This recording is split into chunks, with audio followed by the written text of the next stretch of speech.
വിവാഹമോചനം ഇന്നും നമ്മുടെ സമൂഹത്തിൽ വലിയ ചർച്ചാ വിഷയമാണ്. ഒത്തുപോകാൻ കഴിയുന്നില്ലെങ്കിൽ പിരിഞ്ഞു ജീവിക്കുന്നതാണ് രണ്ടു വ്യക്തികൾക്കും നല്ലത് എന്ന ചിന്ത പതിയെ അംഗീകരിക്കപ്പെട്ടു വരുന്നു. ഗാർഹിക പീഡനം, മാനസിക പൊരുത്തക്കേട് തുടങ്ങി പല കാരണങ്ങൾ ഇതിന് പിന്നിലുണ്ട്. എന്നാൽ നിങ്ങൾക്കറിയാമോ, ഇന്ത്യയിൽ ആദ്യമായി നിയമപരമായി ഒരു വിവാഹമോചനം നടന്നത് എപ്പോഴാണെന്ന്? ആരായിരുന്നു ആ ധീരവനിത?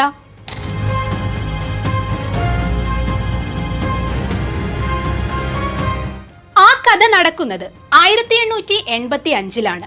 ആ ധീരവനിതയുടെ പേര് രുക്മാഭായ് റാവുത്ത്.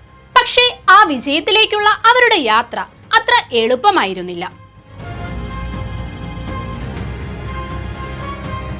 തന്റെ 11ാം വയസ്സിലാണ് രുക്മാഭായ് 19കാരനായ ദാദാജി ഭികാജിയെ വിവാഹം കഴിക്കുന്നത്.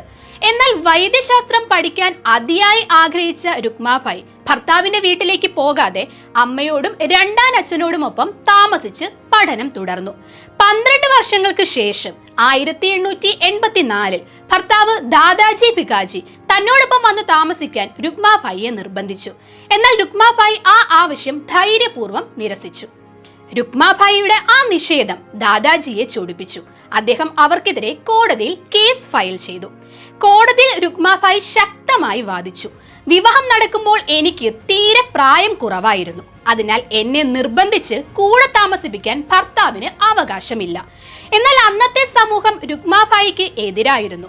വിദ്യാഭ്യാസം അവളെ വഴിതെറ്റിച്ചു എന്നവർ വിധിയെഴുതി.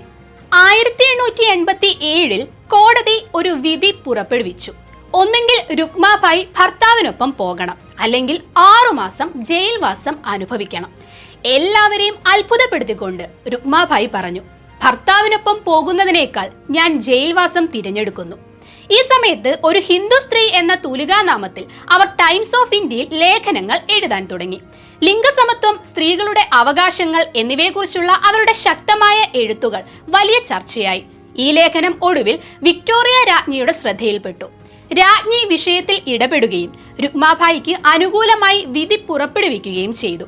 അങ്ങനെ അവർക്ക് നിയമപരമായി വിവാഹമോചനം അനുവദിച്ചു കിട്ടി. ഇത് രുക്മാഭായിയുടെ മാത്രം വിജയമായിരുന്നില്ല, രാജ്യത്തെ മുഴുവൻ സ്ത്രീകളുടെയും വിജയമായിരുന്നു. ഈ കേസ് ശൈശവ വിവാഹത്തിനെതിരെയുള്ള വലിയ ചർച്ചകൾക്ക് വഴിവെക്കുകയും പിന്നീട് വിവാഹപ്രായം ഉയർത്താൻ കാരണമാവുകയും ചെയ്തു. വിവാഹമോചനത്തിന് ശേഷം രുക്മാഭായ് ലണ്ടനിലേക്ക് പോയി. ലണ്ടൻ സ്കൂൾ ഓഫ് മെഡിസിനിൽ പഠനം പൂർത്തിയാക്കി. ഇന്ത്യയിൽ തിരിച്ചെത്തിയ അവർ സൂറത്തിലെ വനിതാ ആശുപത്രിയിൽ 35 വർഷം ചീഫായി സേവനമനുഷ്ഠിച്ചു. അങ്ങനെ പാശ്ചാത്യ വൈദ്യശാസ്ത്രത്തിൽ പ്രാക്ടീസ് ചെയ്ത ആദ്യത്തെ ഇന്ത്യൻ വനിതാ ഡോക്ടർമാരിൽ ഒരാളായി അവർ ചരിത്രത്തിൽ ഇടം നേടി.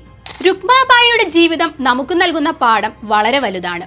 സാഹചര്യങ്ങൾ നിങ്ങൾക്ക് എതിരാണെങ്കിലും ശരിയായ കാര്യങ്ങൾക്കായി നിലകൊള്ളുന്നത് നിങ്ങളിൽ മാത്രമല്ല, വരും തലമുറകളിലും വലിയ സ്വാധീനം ചെലുത്തും. സ്വന്തം സ്വപ്നങ്ങൾ തുടരാൻ ആഗ്രഹിക്കുന്ന ഏതൊരാൾക്കും പ്രചോദനമാണ് രുക്മാഭായിയുടെ ജീവിതകഥ.